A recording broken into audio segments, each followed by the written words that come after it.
Hey guys, it's Christina. Welcome back to my channel and welcome to another video.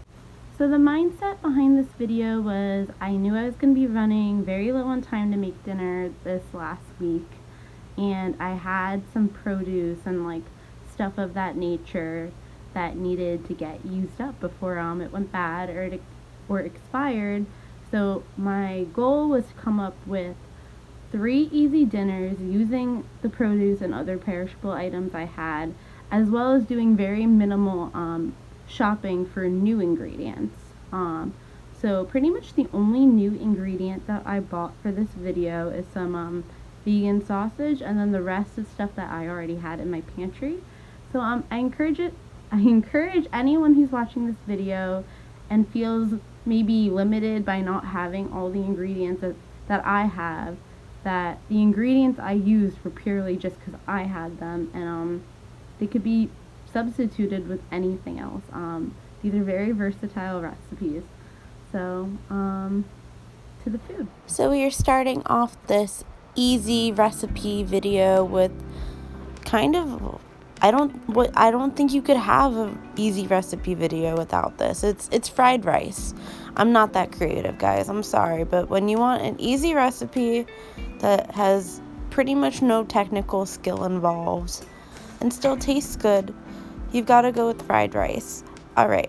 So this is YouTube, and I am going to try to make it a little bit exciting. So I'm not going to make regular fried rice. I'm going to make gochujang fried rice. And I will invite anyone who doesn't have gochujang in their pantry to do a few things. One, buy gochujang. It's amazing. You can get it at Asian supermarkets or online, probably even like Whole Foods or something at this point. It is seriously like my favorite. I don't know what I would call it. Is it a condiment? I'm not sure. But anyway, it's awesome. If you don't have gochujang, find anything in your pantry that would make fried rice exciting. Peanut butter, curry powder, just something to make it a little bit more exciting than regular fried rice. Or hey, if you like classic fried rice, you can do that as well. So for my fried rice, my aromatics are going to be some garlic and some red onion. I personally just really love red onion and fried rice. Something about the sweetness is just so good to me. And then I added carrot chunks in there as well because they take longer to cook, so they need to be in there for a bit. And then I add my gochujang, of course. So I just let the gochujang get incorporated into everything, and I do this on, I want to say like a medium-low heat because you don't want the gochujang to burn. And then once that was all incorporated, I added in some frozen broccoli. That's about half a bag of frozen broccoli that I steamed in the microwave. Then I have my, at this point, like probably like 5-day-old rice. It's brown rice and about 1 serving, like a quarter block of tofu. And I add that in there. I flatten it all in the skillet, and I add my seasonings. I do some garlic powder, some onion powder, and a little bit of soy sauce. I've made many fried rices in my day, and I made the mistake of always adding way too much soy sauce and then being like, why does this taste bad? Yeah, fried rice isn't supposed to be drowned in soy sauce. It's like supposed to be pretty much all seasonings and crispy rice and a little bit of soy sauce. If you add too much soy sauce, you're just gonna have a salty mess. I also added some more gochujang just because I like it spicy. Anyway, as I was saying, fried rice is all about the crisp, but what you gotta do is you gotta press down the rice, and what you have to do is you have to not touch it for a while, which is the hardest part.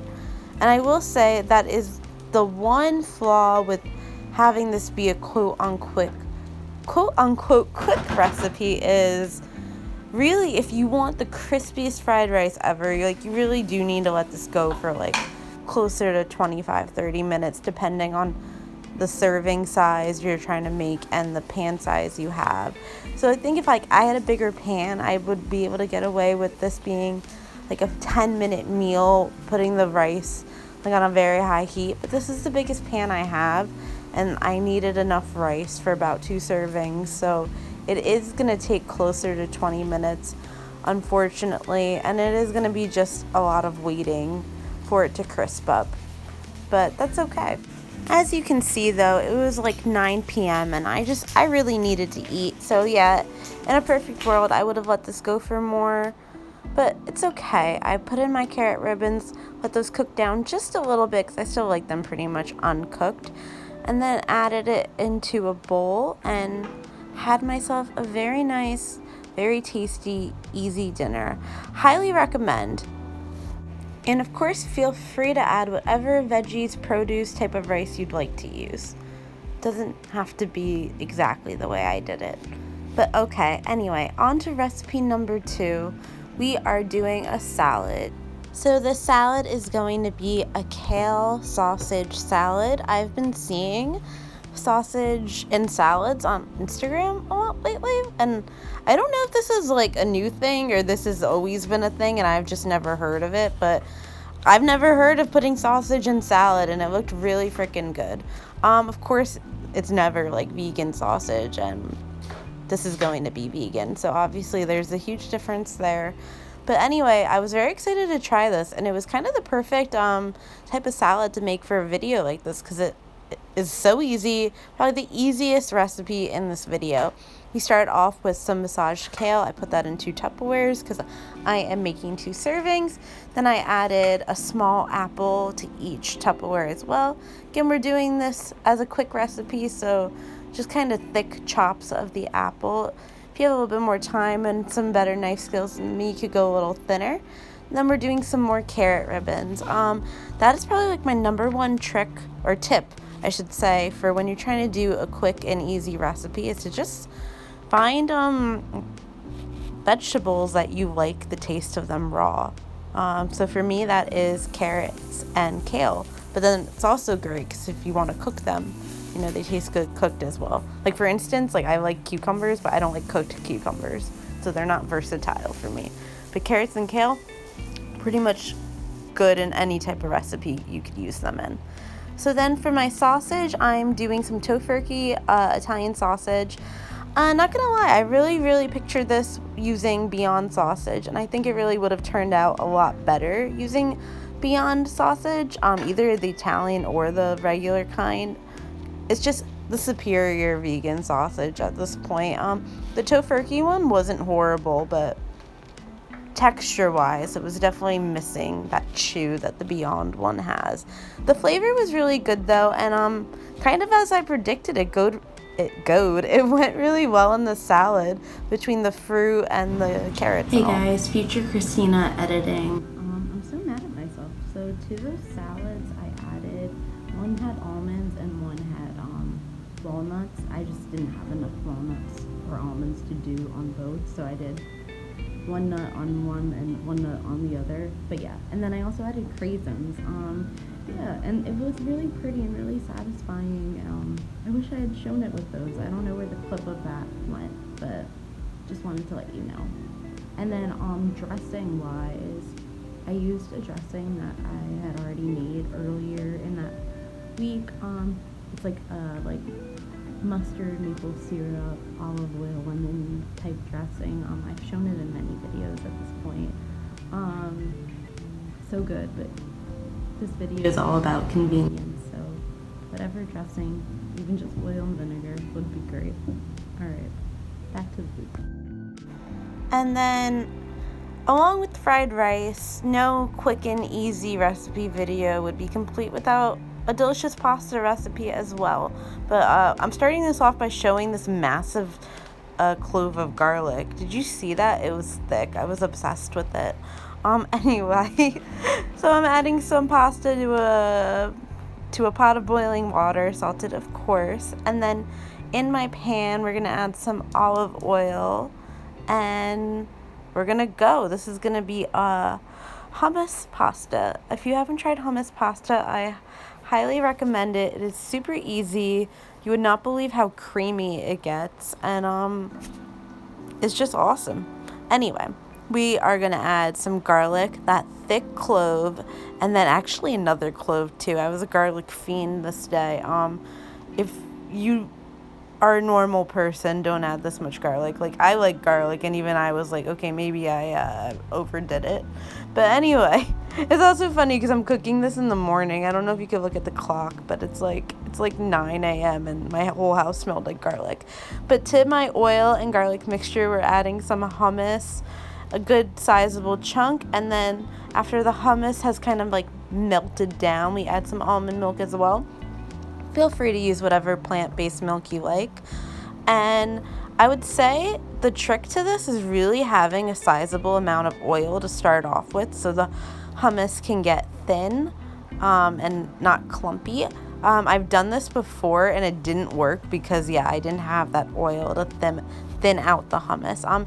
If you don't want to use oil, you can use stock or pasta water would probably work too, but yeah, I'm not oil free or anything like that, so olive oil it is. Then we flavor the hummus sauce with some lemon and a bunch of black pepper. This is what gets it from tasting like actual hummus to a pasta sauce.